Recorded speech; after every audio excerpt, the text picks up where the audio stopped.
I wanted out of high school as soon as I could, and so my sister Laura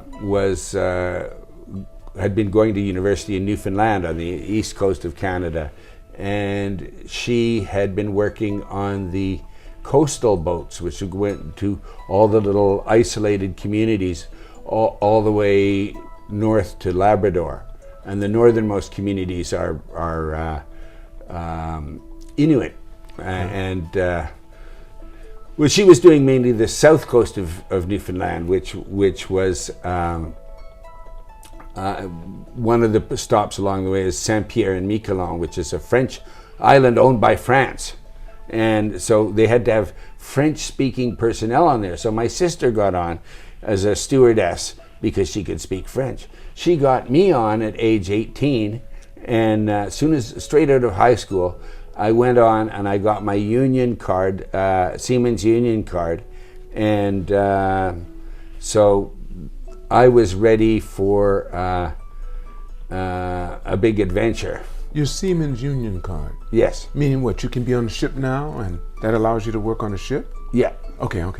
And I got, you get, I don't know if it's still the same, but we got things that were like passports, a SEAMAN'S continuous discharge book, where they stamp in that when you join a ship, they stamp in your book. Okay. And then they stamp when you're paid off. Right. Okay. And so I started doing that, and then after doing that for a season.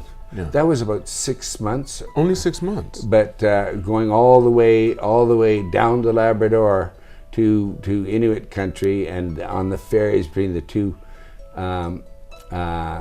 between the mainland and Newfoundland. But no, then I went out to Vancouver, and the same union had a union local in Vancouver. Okay. So I worked on the ships on the west coast to Alaska. What kind of ships would Well, they so do? the passenger ships. Okay. Well, passengers and freight, taking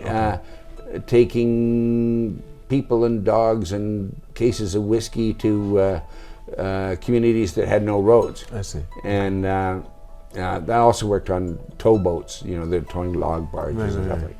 But on my 19th birthday, we were docked in Hyder, Alaska, and which is the southernmost place in Alaska. We're actually in Stewart, BC, and Hyder, Alaska are right next to each other. And the specialty in Hyder is getting hyderized, which is like grain alcohol, like pure shots of pure alcohol. And I'd heard about this special fare for students from American Samoa on Pan Am. $216 one way from Seattle to Pago Pago, American Samoa. Okay. And on my 19th birthday, here in this bar in Hyder, I said, okay, when we get back to Vancouver, that's it. I'm quitting, and I'm going to buy that ticket, and I'm going to fly down to Pago Pago, and I'm going to hitchhike yachts around the Pacific. Okay. And so that's what I did. But how could you? You're not Samoan. I mean, it's it for Americans, right? No. They're like they say you phone up Pan Am. And they say, "Oh, how did you find out about that fare?" It's like, right. They can't discriminate. But who was it for? For American Samoan That's students. That's what I thought you said. Yes. Yeah, but it's designed for them. But they can't discriminate. racially discriminate with that ticket. So okay, gotcha. So I bought the ticket. Flew off to American Samoa, and then hung around, and finally I hitched a ride on a 31-foot trimaran with no engine, no life raft, no radio, and we Western Samoa and all the way through Tonga. Did you know how to sail? You learned. I learned that about. No, I had the SEAMAN'S card, man. I was crew. No, right. So they had you doing a lot of stuff, I'm sure. Yeah, well, there was 4 of us on the boat, and all the way through Tonga and Fiji, and it was just amazing experience. You enjoyed it? Oh yeah, it was one of the best times of my life. wrote with beautiful Polynesian girls under the full moon. No, we won't go there. And but eventually we got to Suva, Fiji, and the captain's sister sent him an envelope filled with marijuana, figuring like, oh, Fiji, they do good. Anyway, he was arrested, and who was arrested? The captain. The captain, Gary. The captain was arrested. He asked someone to send. No, he didn't ask. His dumb sister just like figured. Assumed okay. He assumed okay. And he got arrested. He got arrested anyway. He didn't know it was coming. Okay, so what happened then? So he was. They eventually released him, but in the meantime, I took got a ride on another yacht down to New Zealand, and I was waiting for him to get there, and he turned turtle off the North Cape of New Zealand, and he spent 22 days. It's a trimaran. Will still float when it turns over. Right.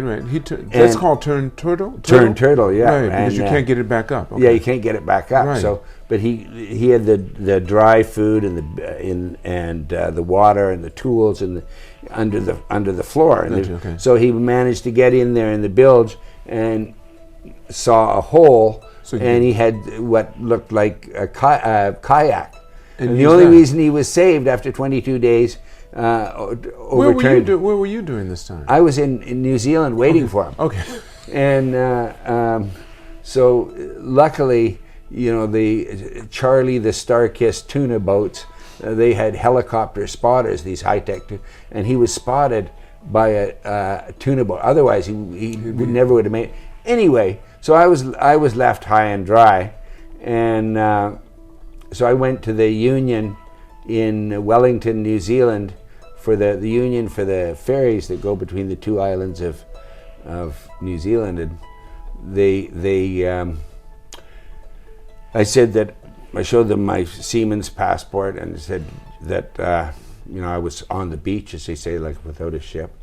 And he said, "Oh, I just came back from Newfoundland. I met the head of your union. Well, come in and meet the secretary of the head of the union." So went in, and I was telling about our union, which was all the guys who were on the convoys in the Atlantic and in the war, and they went on strike in 1949, and because they were ripped off by the government.